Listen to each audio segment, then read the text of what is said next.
пасядзелкі у нас беларуска-украінскія пасядзелкі, вельмі прыемна.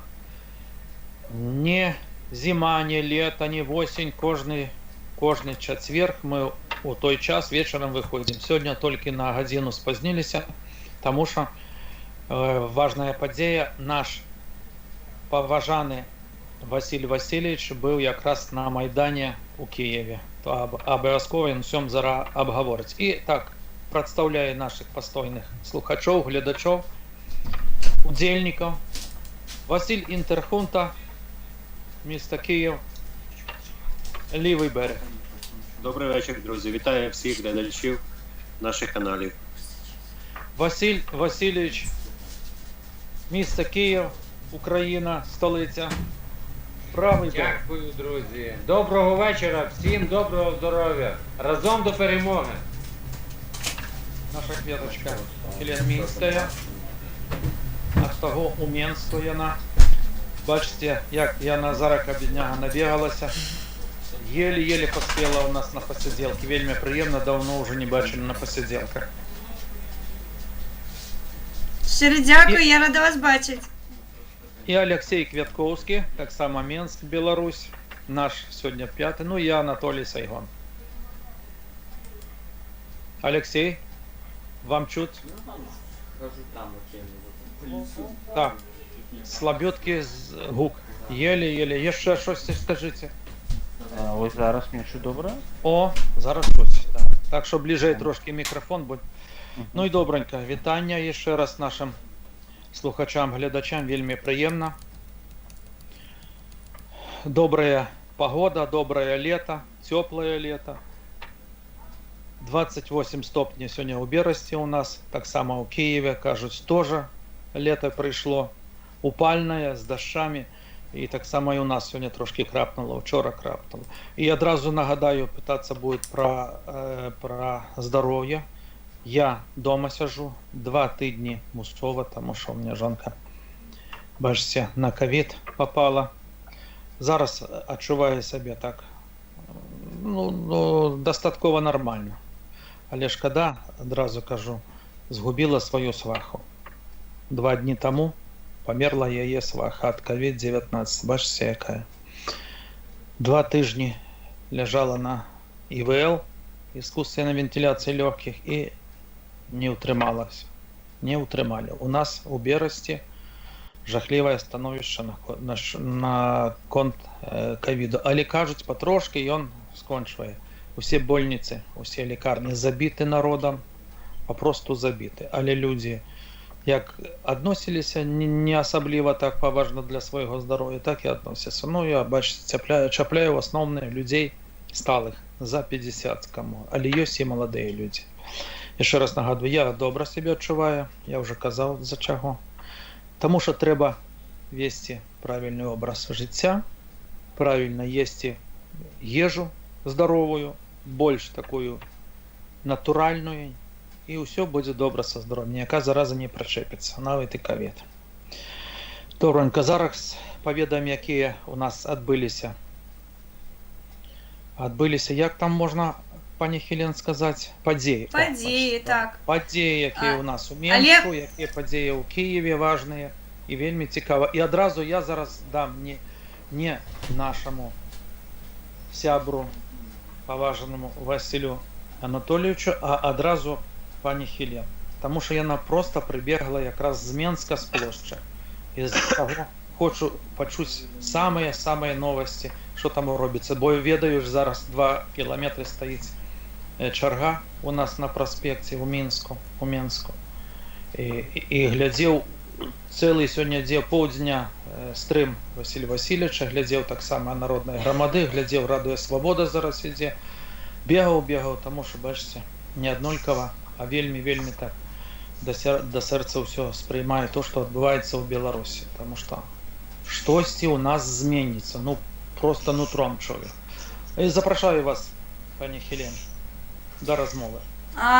Так, у нас сьогодні був такий ланцюг величезний, він тягнувся, хто веде Менськ, від філармонії до площі Перемоги.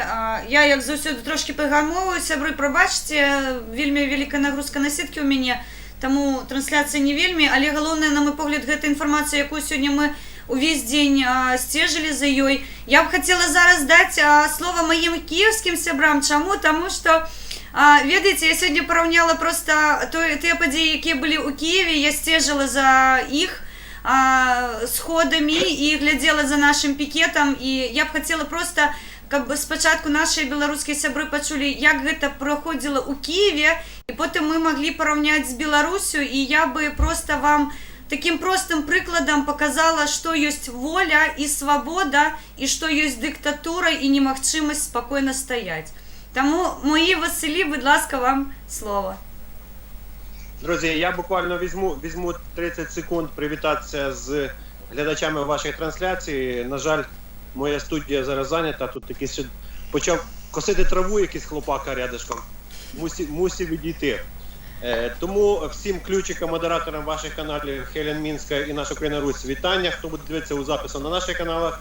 Друзі, розповсюджуйте це відео, ставте вподобайки, підписуйтесь на канали.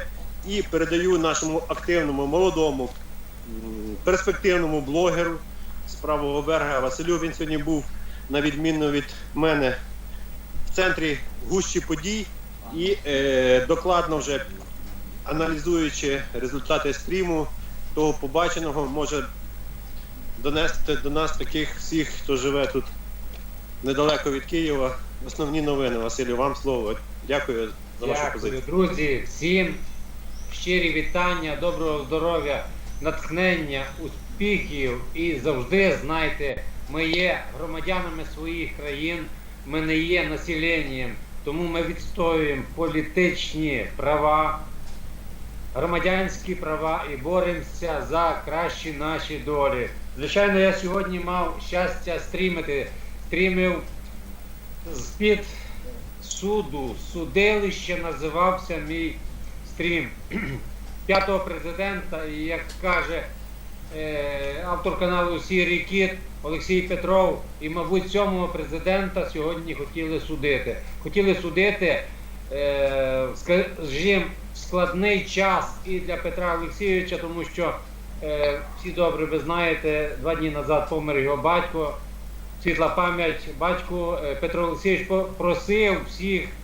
хто може собі таку розкіш дозволити, помолитися за батька його і, звичайно, за Україну. Тому, друзі, скажімо так, у такий непростий час трамбують Україну, трамбують Білорусь і трамбують того президента, який захищав Україну. Звичайно, Петро Порошенко не без темних умовних плям, назвемо, немає абсолютно, знаєте, я вам так скажу, Гаутама Будда – це пророк буддистів. Він теж був не святий, бо він не з лику святих. Він просто пророк. Розумієте, про що я? Тільки в християнській релігії, скажімо, все дуже сильно так піднесено, що от святі, вони непорочно, зачаті і так далі. Тому в моєму розумінні кожна людина має темні плями, вони є навіть, друзі, на мені ці темні плями. Я, звичайно, загнув дуже круто, але повернемося до стріму. Хотіли зламати, але така кількість людей прийшла. Ну і я думаю, ви побачите, там є на каналах, ми частково чули, трансляція залу суда йшла, але дуже погано було чути. Ну коли Петро Порошенко вийшов, сказав, що Петро Олексійович хабарів не бере. Тобто, коли вийшла велика, каже, бачите, який у нас чесний суд? Взяв і відпустив. А чому відпустив? Тому що він подякував нам, друзям, які були під судом, були солідарні з ним. Але я вам більше скажу, ми були солідарні з усіма тими людьми, на кого сьогодні оця злочинна влада у вигляді сильної судової і не тільки тисне. Тому ми захищаємо тих всіх людей, які підпадають під цей прес, і я більше скажу, ми захищаємо себе і навіть тих людей, які навіть не здогадуються, що до них або за ними можуть прийти.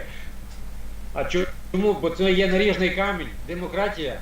І якщо судову владу правильно поставити, звичайно, вона в нас не є така, але і адвокатуру, і підтримку громадську, то можна відстоювати свої права. Тому мені пощасливо сьогодні, я вам можливість стрімити 2,5 години. Ми потім, коли десь це дійство в суді відбувалося, мабуть, хвилин 40. Центральних каналів, друзі. І я не знаю, я телевізію взагалі не дивлюся. І якщо запитати мені себе або мені вас, якщо ви подивитесь ті канали, чи буде щось сказано про це. То, звичайно, ми всі пішли під адміністрацією, де колись була адміністрація президента, а Петро Олексійович пішов відспівувати свого батька. Отакі коротенько справи, те, що я бачив, чув, те, що транслював. Ну і скажу так, день видався в трьох, скажімо, розламах погодних. Зранку сонячно, ніяких предвісників, можливо, люди, які є чуттєві до погоди, це відчули. Потім я їхав трішки, начебто і температура впала, потім навіть пішов дощ. А потім все стало весело. І навіть коли промову закінчила Софія Федина, вона каже: друзі, каже, нам посміхається сонце. А раз нам посміхається сонце, значить сонце буде на нашій стороні, правда буде за нами і Україна буде вільною. Друзі, дякую за таке вступне слово, воно було не зовсім коротким, але події дійсно відбувалися сьогодні вікопомні і, можливо, саме сьогоднішній день буде великими літерами в історії України, тому що він дійсно був отаким скла, каже пані Хелен. Адже це білоруське слово, чи не так, друзі? Склад, да, не так. Білоруський. Складане. Ну, я не знаю, хто буде наступний після мене. Друзі, бажаю всім приємного вечора, друзям в чатах. Дивіться, підтримуйте своїх улюблених не-блогерів і блогерів в тому числі. І Білорусі та Україні широку дорогу у світ демократії. Дякую. Колькі слово тоді Олексій повідає зараз. Послухаємо його. Олексій. Гэты тыдзень даволі Трошки цікавы. ближэй мікрофон. Гэты тыдзень даволі цікавы на падзеях, які ось тым, што упершыню пачаў ціск супраць чалавека, які адкрыта сказаў, што ён прыхільнік Маскоўі і Крамля. Гэта даволі цікава. Упершыню мы бачым, што чалавеку шыюць аж 5 крымінальных справ, яго банк оттиснули, завели на 18 его сяброў. Гэта пра Бабарыку. Гэта для мяне цікава. Упершыню я бачу, каб чалавек такой арыентаванасці, каб яго рабілі ціск, і што самае цікава, што Масковія сказала, што ўсё добра, мы нічога не маем супраць. Гэта самае цікава. Конечно, такі падзеі. Трохи, добренько, яшчэ трохи пару слоў я скажу про тое падзеі, тому що зараз ідуць вельмі напружаная такая барацьба. Невядома, много людзей сядзіць, Статкевич сядзіць, Северынец сядзіць. Супроціў Бабарыку накапалі там много спраў, много праблем у Бабарыка. Невядома, чи ён адмажыцца, адкруціцца, але такое. Я уже колькі раз питаю, як отношуся я до Бабарыку? Ну, я уже казав в прошлом стриме, я не веру Бабарыку. Ну, попросту не веру ні Цапкала, ні Бабарыку. Я хотів би бачити своїм президентом тільки Северинця. От Ковалькову, нехай нават так само і Миколая Козлова. Але тільки не Бабарыку, ну не веру і все. Тому що ён расеец, Газпромбанк, все, що зв'язано з путінською, з Росією, все з ним, для мене просто, ну, недовіра страшеннейшая визиває. Тому я особливо не сачу на конт гэтага Бабарыку, що з ім буде, невядома. А Беларусь устрепенула, вельмі расшевелилася. І усе гляжу, што таксама топяць за Бабарыку, за Бабарыку. У асноўным гэта такія прарасійскія людзі, вельмі многа ватнікаў. І Лукашенко нажыў зараз сабе праблем. с одной стороны, з одного боку і з другого боку, тому що ранее много российских ватников, як же так, относились до Лукашенки больш-менш, ну, хоч би нейтрально, а зараз супротив, вельми супротив, готові його там на віли підняти так само. Тому супротив двох огнів зараз таке становище у Лукашенки не вельми добре. О, як і злив добре. Зараз гракоче там за спиною мені і знов дощ, ливень. Ну то трошки відступив. І як буде відбуватися гэтая подія, невідомо. Сьогодні КГК,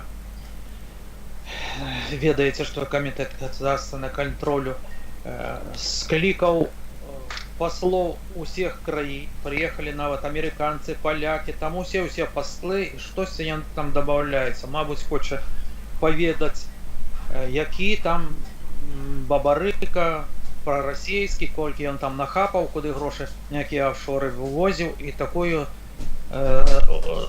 Для чого він то робить, Лукашенко? Звісно, толком ніхто не ведає, для чого він то робить.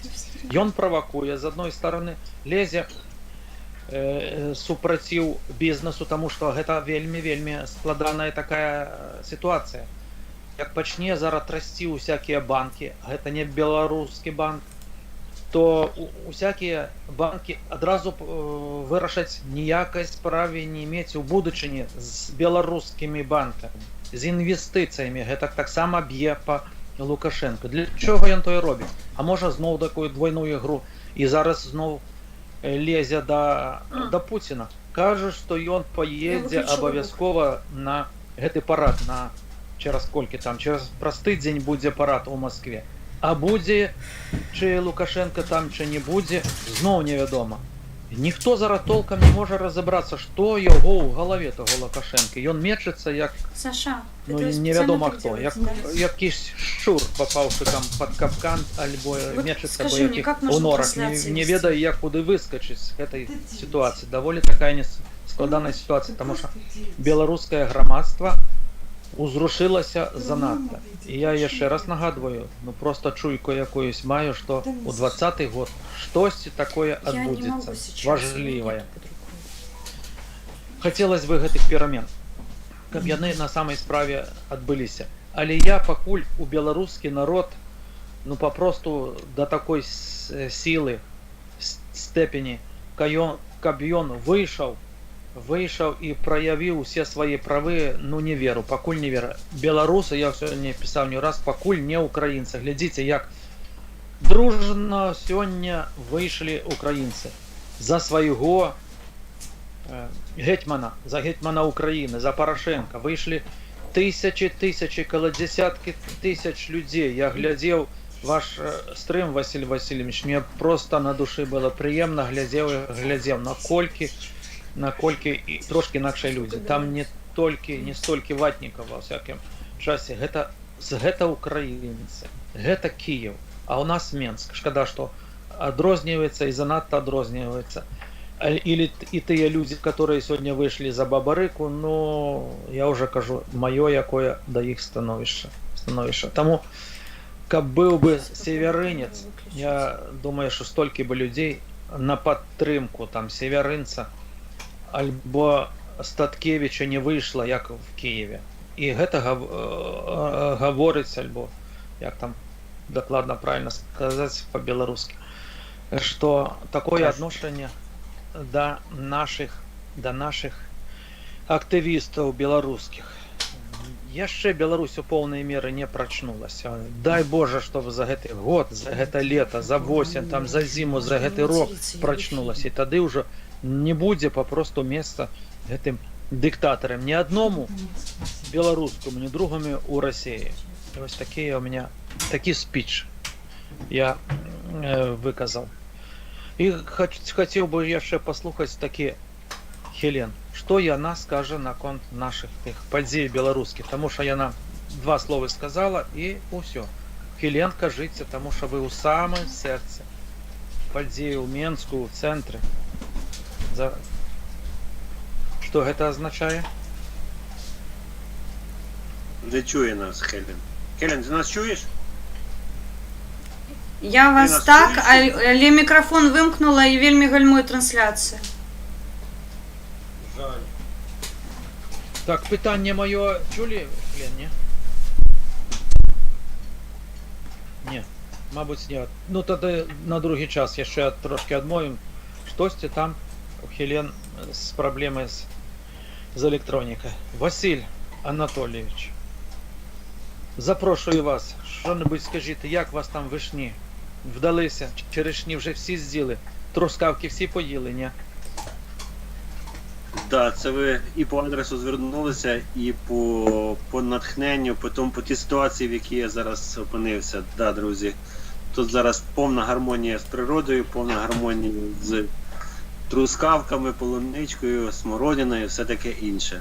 Але в цій ситуації, як кажуть, то воно і надихає, і трохи розслабляє. Бачите, немає зараз можливості вести активну неблогерську діяльність, тому так, в творчій відпустці, в гармонії з природою, в гармонії з собою, таким чином працюємо. Що стосується тих подій, які відбулися сьогодні в Києві, теж не так уважно слідкував, ще передивлюсь. І я так розумію, що, як сказав один з неблогерів, що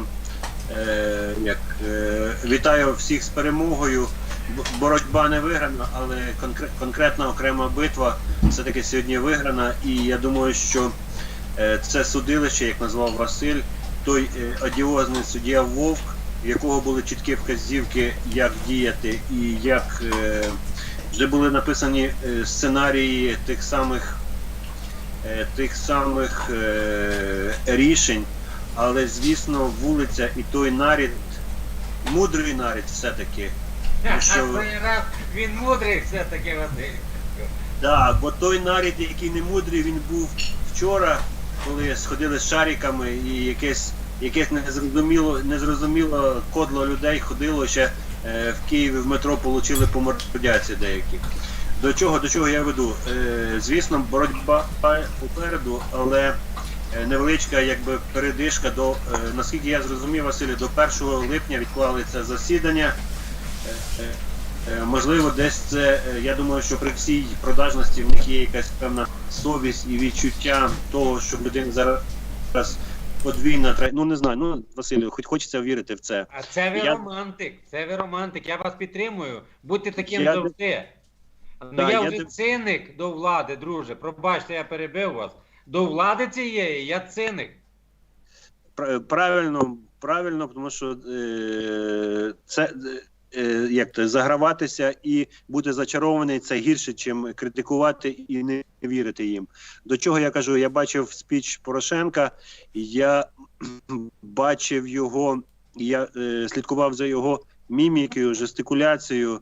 В людини життєва трагедія, в людини не може спокійно, по великому рахунку, попрощатися з батьком, який, ну, наскільки я знаю, дав йому той перший як батько, перший, якби, як правильно сказати, ну, не фінансовий капітал, а життєвий капітал, і багато в чому він якби доклався, що зараз Порошенко є там в п'ятірку найбагатших людей України.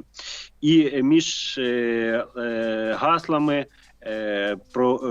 продивлялася сум, біль, і декілька разів Порошенко пускав сльозу, і коли він закликав всіх помолитися, тоді Фетина зачитала «Отче наш». Я не знаю, чи це звісно, таке не сценарій не зробиш, але коли цей «Отче наш», я не знаю, там, Василя так точно, сльози наверталися вже, мабуть, і у всій площі, і всіх, хто дивився.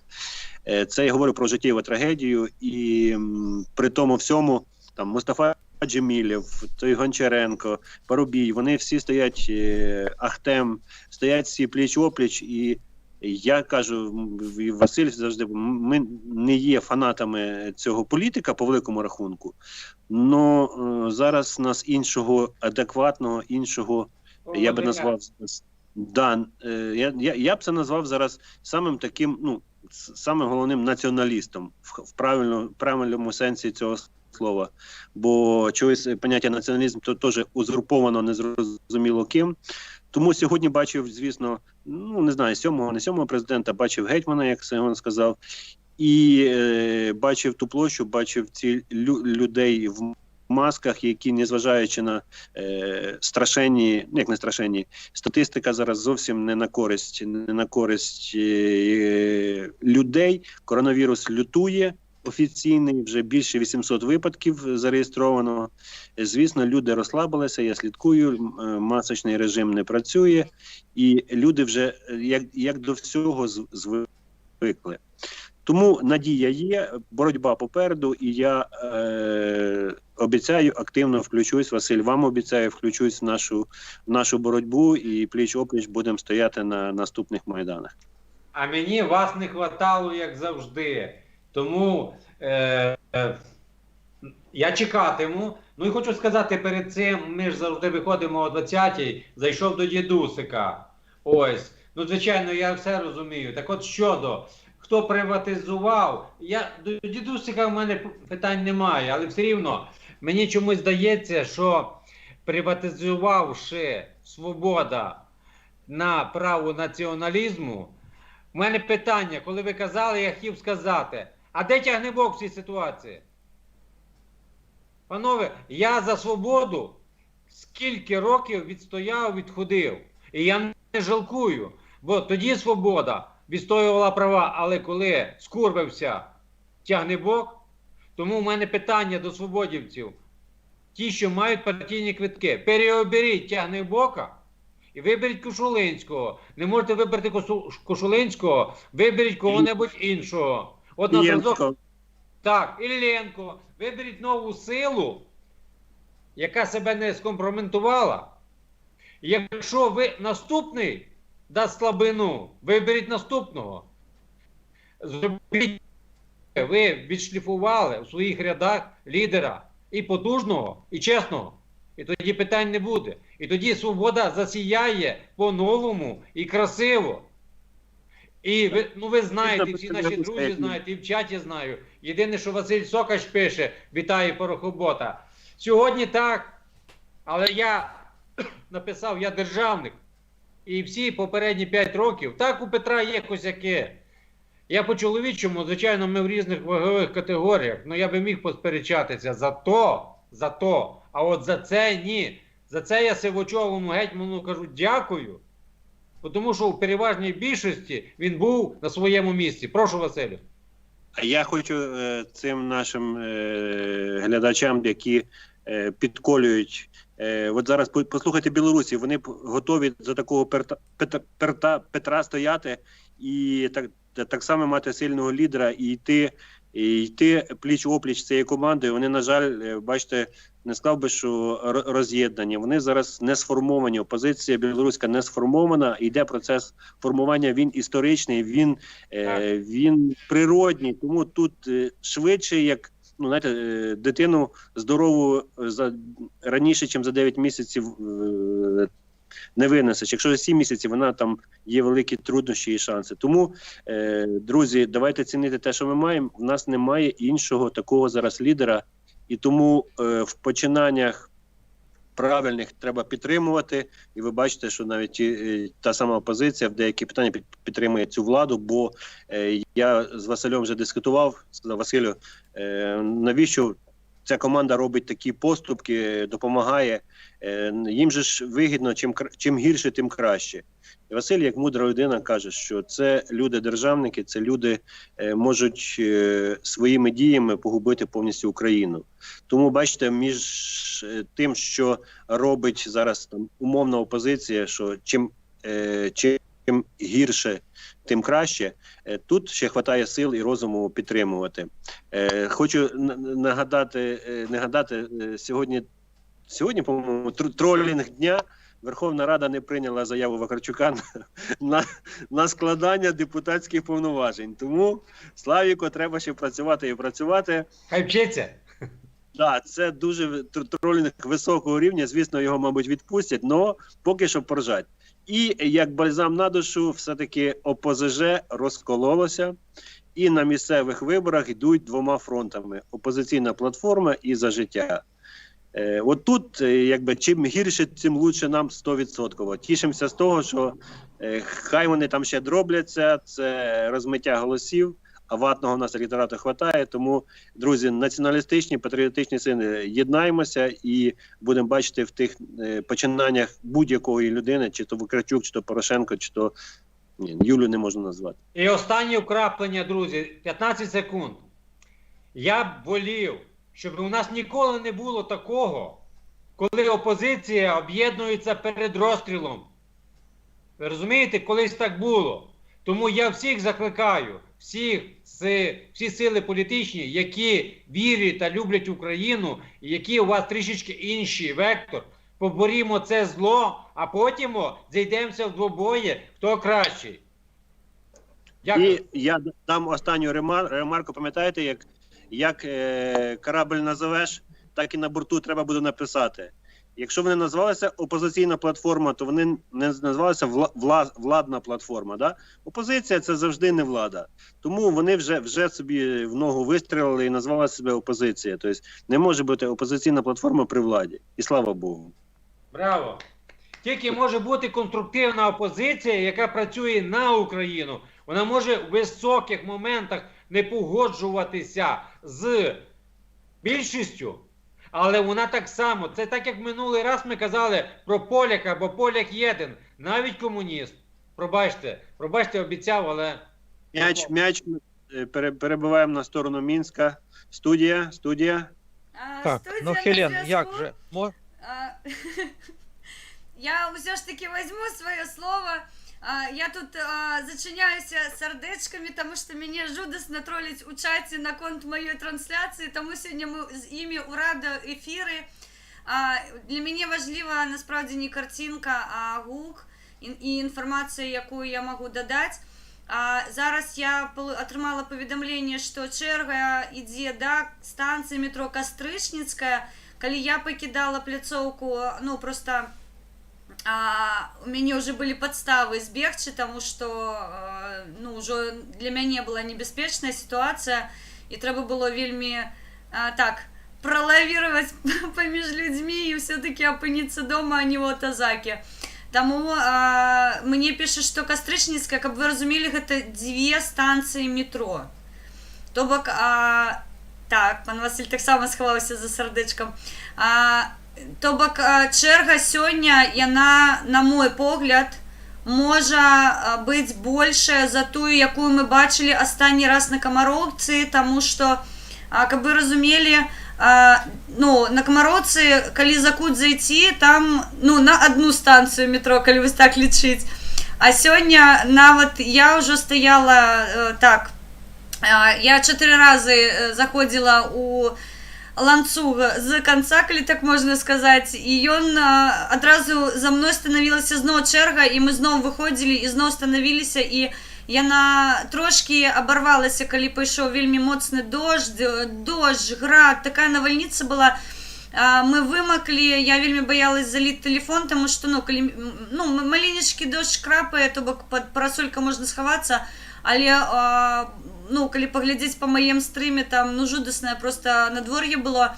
Але што самае мне прыватна прыемнае, так, было вялікая колькасць міліцыянтаў, ціхароў, усё як яны любяць, перад намі дэманстратыўна ездзілі аўтазакі, то бок яны ўжо нават не хавалі іх у дварах, а просто людзей пужалі, хадзілі з мегафонамі міліцыянты, нешта там крычалі, каб мы ну, до сцяны дому падышлі, то бок, ну, якім чынам мы там стаіць ланцуг, нікому там вялікая пляцоўка, можна хадзіць спакойна, якім чынам людзі не даюць хадзіць, мне невядома.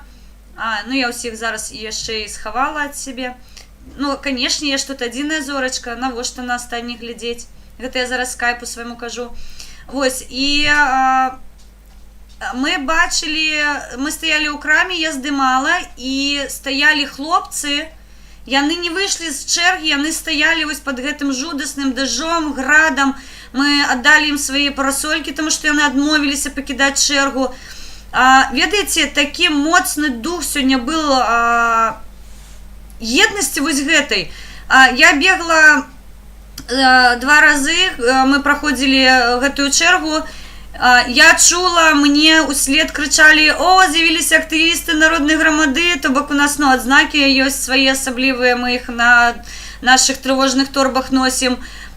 І мяне прыпынялі людзі, 2 разы мяне прыпынілі з чэргі, каб можна было сфатаграфавацца.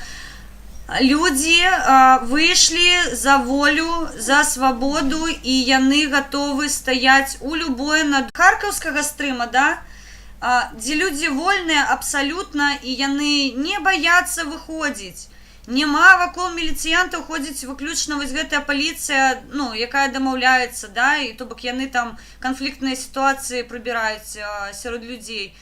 Абсалютна, слухайце, вольна, ніякіх ні правакатараў, ні правакацый.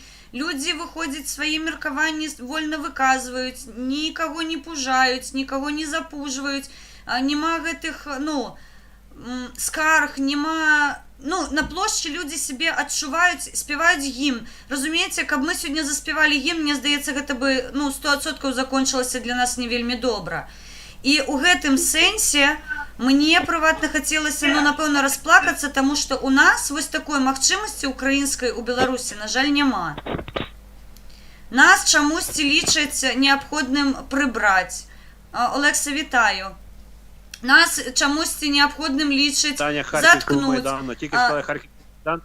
Вітаю. Харків, вітанечко. Я прибрала відео, буду з вами просто спілкуватись.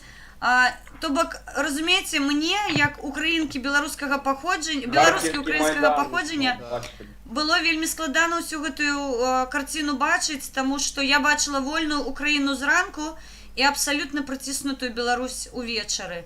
І такий дисонанс, ось такий разбалансировка у мяне, чаму там ёсць вольныя людзі, а наших неабходна затыкаць. Чым мы адрозніваемся радыкальна ад украінцаў, калі мы таксама намагаемся быць вольнымі, каб у нас была магчымасць, мы ж народ, мы патрабуем тое, чаго нам не мае. То бок мы ёсць рупар тых праблем, якія існуюць у краіне, а нас спрабуюць усё заткнуць і распавесці, што ўсё цудоўна. Разумееце, у гэтым сэнсе, калі зранку я была, спявала украінскі гімн разам з вами, я яго чула некалькі раз, і побач з вами я яго паўторвала за кампутарам. 100 гривні. Так, мне зараз ідзе донат. Шчыры дзякуй. Так, вельмі складана трансляцыя сёння адбываецца, але галоўнае для мяне гэта інфармацыя. Хелен, Хелен, вельмі кепска слухаць.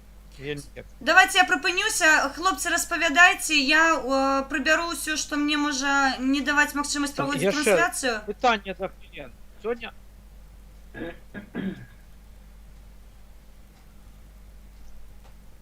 Так. Давайте привітаємося, дамо можливість привітатися Олексу. Олекса сьогодні теж вів стрім з Харківського Майдану.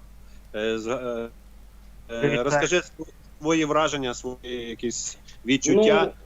Ну, що про Харків я можу сказати? Людей було не дуже багато, по суті, але багато, я знаю, що поїхало на Київ, там допомагати, скажімо так, і приймати участь. У нас... Дай не питання, ти порохобот чи ні? Ні, я не порохобот. Я дякую. Друзі, бачите, які прості відповіді на такі прості питання.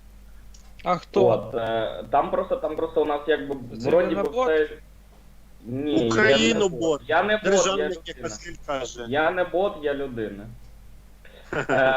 Так от, тим паче я українець, я громадянин України. Так от, там, в принципі, все було більш-менш нормально, але хто дивився стрім, там підійшли два хлопчики, там у нас був відкритий мікрофон, підійшли два хлопчики і почали спочатку там на вислів Ярини Чаговець про те, що тисячі зібралися в Києві, вони там почали на своєму стрімі розказувати про те, що там 100 людей зібрались в Києві. Ярину це обурило, вона сказала, підійдіть до мікрофона і висловіть типу свою думку, а не просто кудись там, ну, гавкайте, умовно кажучи, в свій телефон, там, не вийдіть, коротше. Ну, підійшли ці хлопчики, почали розказувати, там просто був мемчик, один це були два брати, вони почали розказувати, що вони воювали, там, т.д. і т.п., вони ганяли вату в 14-му, а що ви робили, на що їм відповіли всі, що тут ну, зібралися якраз люди, які займалися активно діяльністю Майдана, там, волонтерську діяльність, ну, по суті. Anyway. І одного з них, цього брата, допустили до мікрофону, і він почав з того, що вони ж там воювали, бла-бла-бла, а от Порошенко все покрав. Їм там почали кричати, що він покрав, там дайте якісь ці, ну, ви знаєте, там бабусі і т.д. і т.п. Вони так реагують дуже жорстко на це. Я підійшов до цього хлопця і кажу, давай по фактам. От давай по фактам, що він вкрав, будь ласка, давай, аргументуй свою позицію, на що хлопець знову почав з'їжджати, нічого толком не сказав, а потім каже в мікрофон, Порошенко, вірніше, це вже було не в мікрофон, їх, по-моєму, відігнали від мікрофону, тому що сказали, йдіть звідси, типу, ви херню несете. Порошенко що вкрав, я питаю, вони, армію, мову і віру. Я такий, що, бля? Що значить? Я питаю, у кого він вкрав армію, мову, віру? У Україні. Тут воно розказую, там більш подробиць можна подивитися на стрімі. Коротше, я потім їх взагалі там почали поліція виводити, я пішов за поліцію з ними. Мене поліцейські там відштовхувати від них почали, що ви тут розводите, там бла-бла-бла, ну таке. Тут не суть, anyway. Я їх питаю, а ви взагалі який ваш президент? Хто ваш президент? На що вони не відповіли? Я питаю, ви шарійовці? Вони кажуть, ні, не шарійовці. Ну, я, в принципі, заспокоївся, що нікому не потрібно ні з ким розбиратися, там, т.д. і т.п. Думаю, вони мають право на свою думку, але думка повинна бути аргументованою, а не отак, аби як пизданути. Вибачте. Особливо, коли до мікрофона виходиш, правда? Особливо, коли до мікрофону виходиш, так. І Друзі, знаєте, що я хотів, я не знаю, це, ну, не зміг би Порошенко збрехати під час свого спічу, його звинувачують у розв'язанні релігійної війни,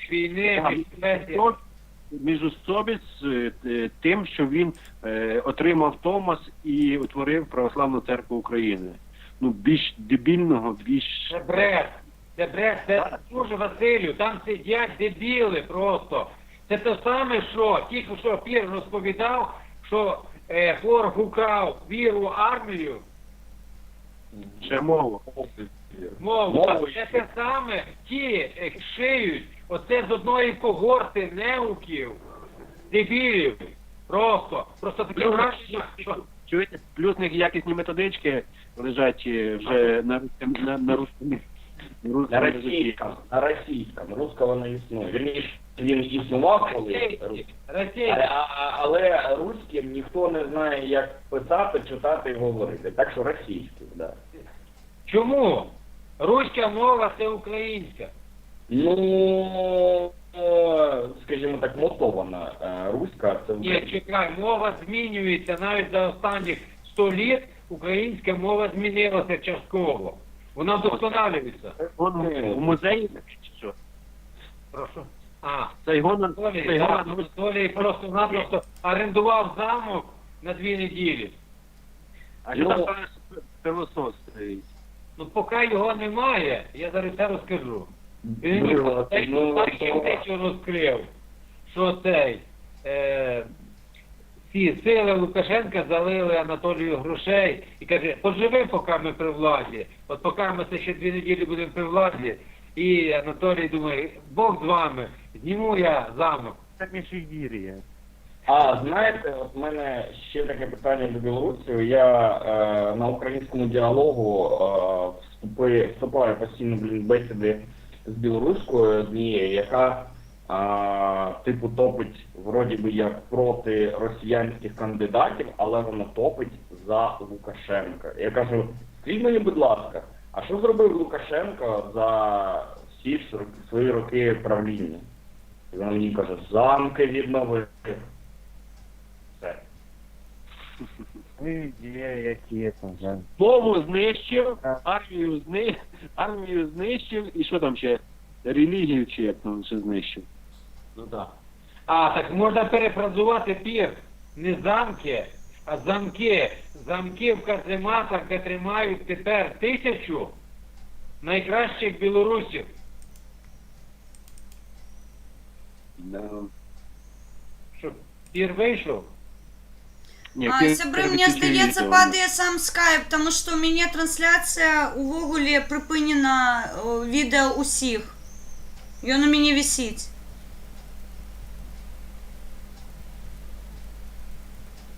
Може бути. А до речі, ось... Чат у вас живий. Не, ну чат живий так, але трансляція по скайпу у мяне виключно у Олексія ёсць відео. Це це в мене все показує. Олексія і другого Олекси, Стайгона немає. Ну, Воно значить, бачите? мой упав. Де теж? Ні, Олена говорить за трансляцію в скайпі, сама наша конференція, каже, що тільки пір Олекса з відео. Я бачу всіх. Ну, Ні, зараз це не я, обновляюсь. Сябри, у мене падає стрим, тому я, напевно, застаюся з вами, зараз але скажу. я вимушена просто скрити свій стрім. Сябри, хто ёсць, ща вроде норм. Ну, не ведаю, ці ви ось гэта гальмаванне будете цярпець. Для мяне, важлива гук, насправді, інформація. Гук добре, я чую. Олекса, повторі, будь ласка, питання до білорусів. Як, що значить повторив? У тебе, до речі, там... Риторичне, що за 26 Воно років? риторичне. Так. За 26 год, я вам скажу, у білорусів знищена Ні-ні-ні, мова. Він зробив зам, ти сказав. Ні, ну у Білорусі Ні. що, економіка знищена, національні традиції, символи, адукація, усе знищено. Країна... Келен, перейди краще, закрий стрім, нехай переходять всі до Василя, і ти зможеш вимкнути відео, щоб інтернет був. Давай. Тому що ти так рвешся. Угу. Сябры, давайте выйдем до пана Василя на пляцоўку, тому что, у мяне падае стрым, і выправіць я не могу, на жаль, зараз ситуацию. Я вымыкаю ОБС. Калі ласка, давайте выйдем на пляцоўку наша Украина-Русь. Алексей, кинь, калі ласка, посылание на канал, каб люди могли перейсці на яго, тому что, я не могу корректно давать информацию. Мне складано, у меня все тут падае. А де у тебе... Так, Уже спочатку треба знайти. Ну, я написав, я думаю, просто перейти, чи ні? добре, зараз я Ні, там треба ссылку зробити, Ви посилання. довго, давайте, ви закінчуєте там, YouTube немає такої ж функції. ви довго це все робите, зараз, секунду. Все, я зробив.